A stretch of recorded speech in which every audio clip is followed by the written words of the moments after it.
Welcome back dito sa channel natin. Muli tayo nagbabalik dito sa Makati Riverside. Nabalitaan nga natin na medyo luminis na raw at nabawasan na yung ginawang vandalismo dito sa Estrella Pantaleon Bridge na nagdudugtong sa Makati at Mandaluyong. Mamaya titingnan natin at i-compare natin yung sitwasyon ngayon kumpara sa nakaraan na pinuntahan natin ang tulay na ito at naipakita nga natin nung huli tayong pumunta dito na napuno na ito ng vandalismo.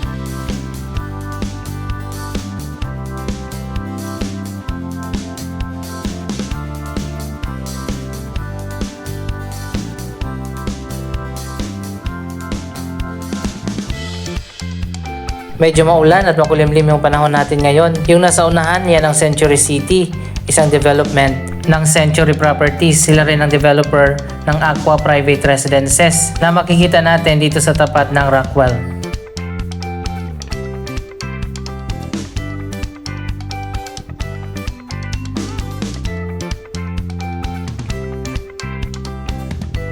Mukhang malinis na nga dito ngayon. Wala na masyadong kalat.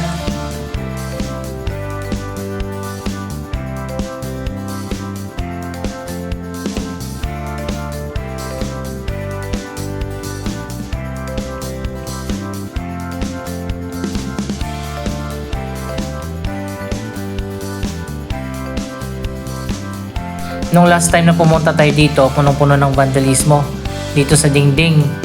Pero sa ngayon mukhang pininturahan na ulit at meron na namang bago na mga sinulat-sulat dyan. Pero hindi katulad nung dati na malala talaga.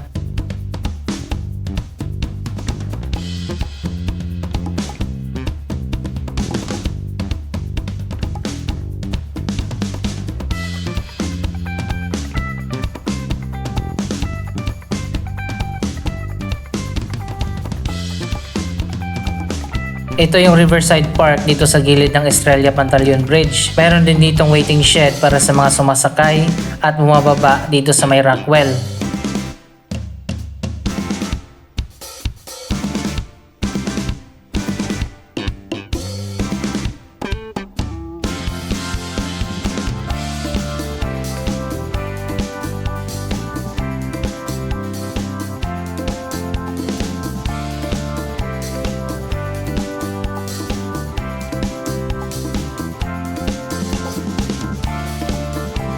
Mukhang malinis na nga dito at wala na masyadong mga vandalismo.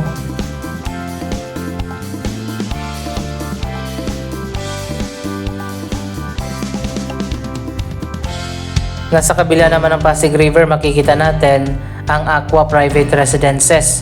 Isang mixed-use development na may mga luxury residential condominiums, hotel at iba't ibang mga amenities dito sa baba.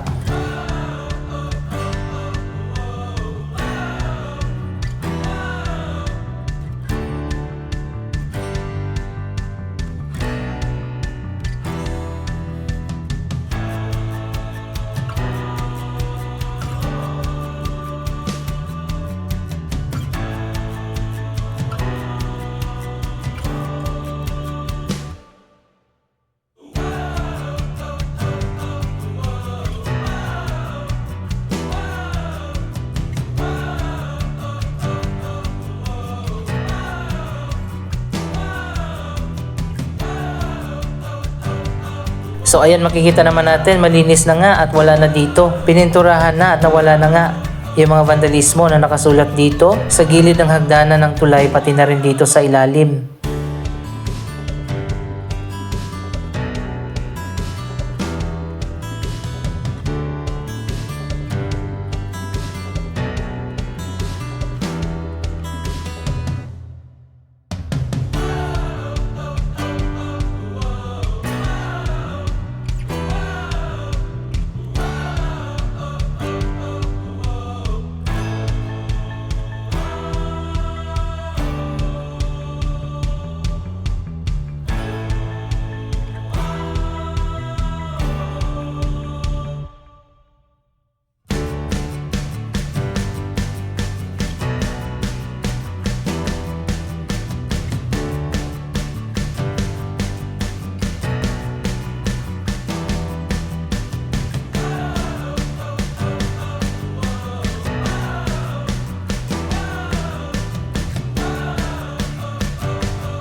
Akyat na tayo sa taas, tingnan natin kung may nabago na ba. Grabe din yung vandalismo dyan sa taas ng tulay.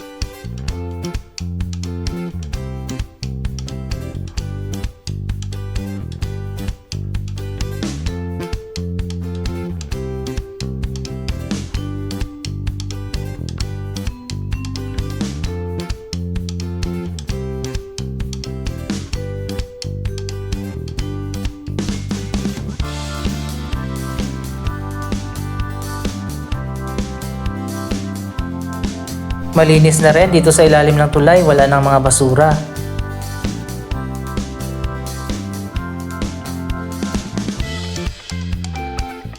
Mula dito sa taas ng tulay makikita natin ang Rockwell Center.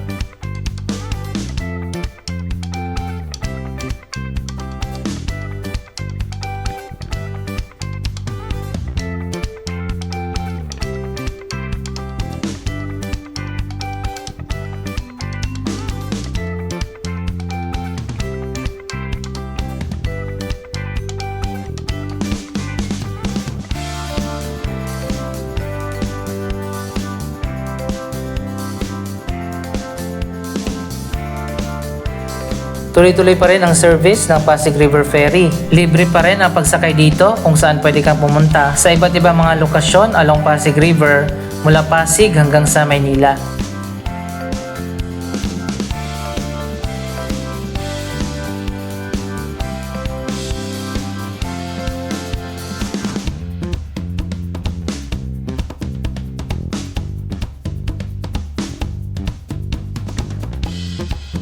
Mukhang malinis na nga dito at napinturahan na. Wala na yung mga nakasulat dito.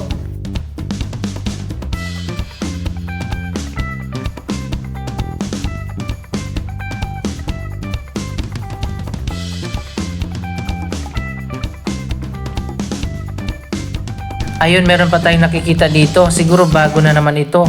Pagkatapos na pininturahan, dinumihan na rin naman kaagad.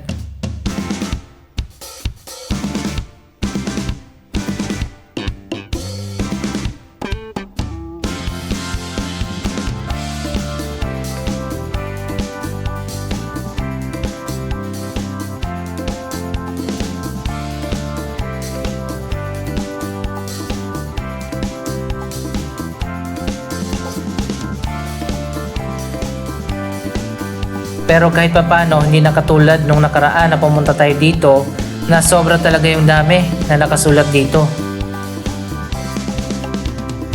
Yung office building na ginagawa pa lang, ngayon ay patapos na pala.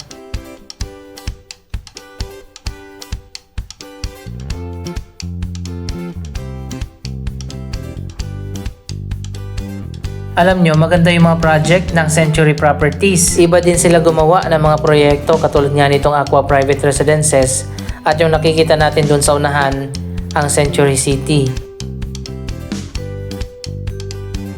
Katulad din sa Rockwell, napakaganda ng kanilang mga projects. Hindi man ganun karami ang kanilang mga proyekto katulad ng SM at ang Ayala, pero ang kanilang mga residential condominium, office building, shopping mall ay talaga namang world class.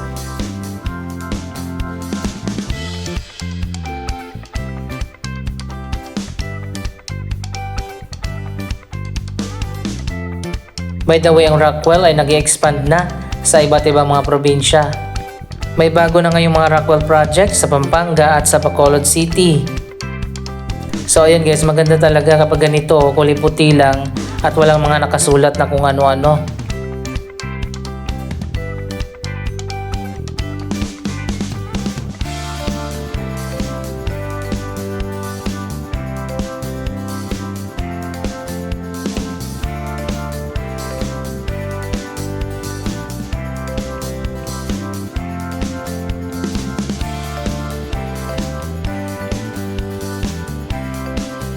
Dito naman sa harap ng Aqua Private Residences, tatayo pa ng mga luxury apartments at townhouses. Ayan, makikita naman natin mukhang sinisimulan na ang proyekto na yan.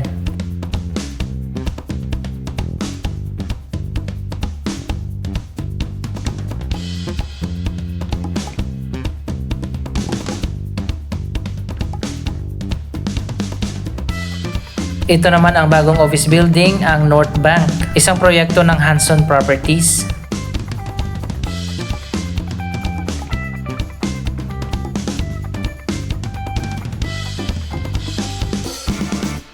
So ayan guys, ito yung itatayo dito sa tabi ng Aqua Private Residences, ang New Live.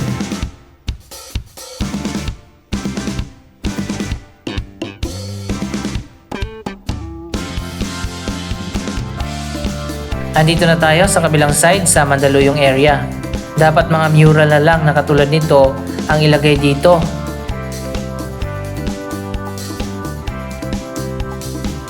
Ang mga mural ay isang uri ng art. Kahit naman yung graffiti ay isang uri pa rin ng art, pero iba yung vandalismo na magsusulat ka lang dyan ng kung ano-ano na wala namang sense.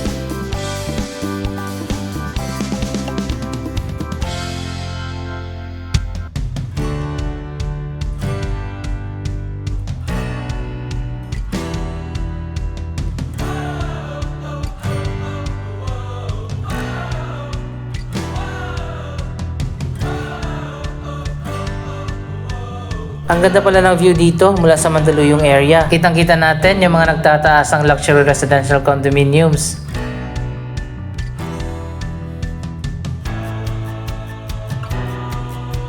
Sana more projects pa para sa Rockwell at Century Properties. Out of the box sila gumawa ng mga proyekto. Hindi katulad ng isa dyan na puro box type buildings at kondong ginagawa.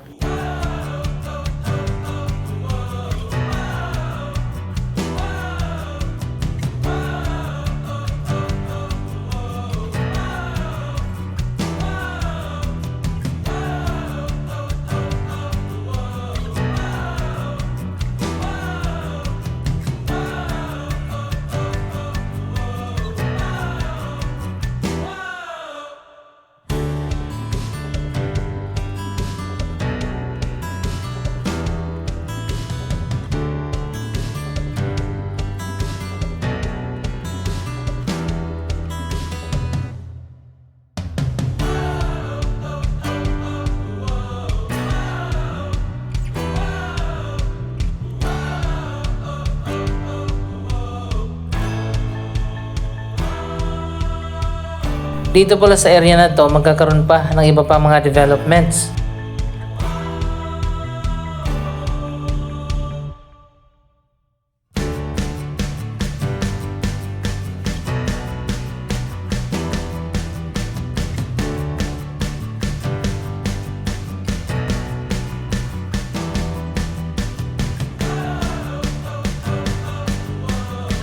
Sana ma-develop din itong area na ito sa kabilang side ng tulay. Yung mga nakatira siguro dito i-relocate sa mas maganda na mga residential building. Tapos i-redevelop na yung area na yan.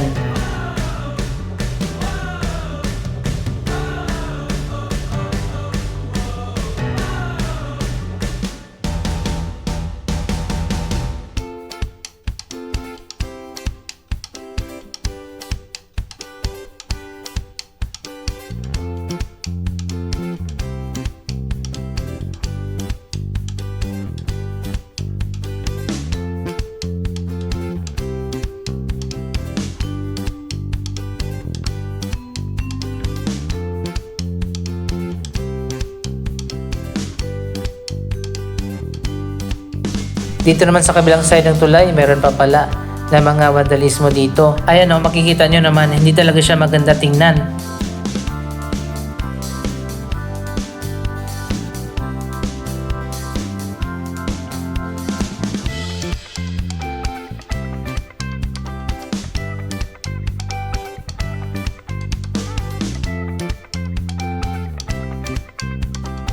Dito naman sa kabilang side, kitang-kita natin ang skyline ng Mandaluyong area.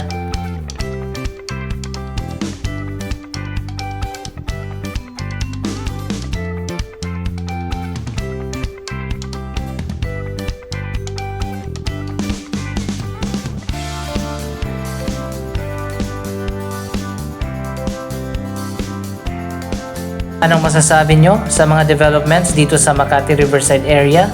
At sa konting pagbabago at nabawasan na nga ang vandalismo dito sa Estrella Pantaleon Bridge? Mag-comment lamang dyan sa baba ng inyong mga reaksyon. Maraming salamat sa inyong panonood. Don't forget to like, share, comment at subscribe. Thank you for watching!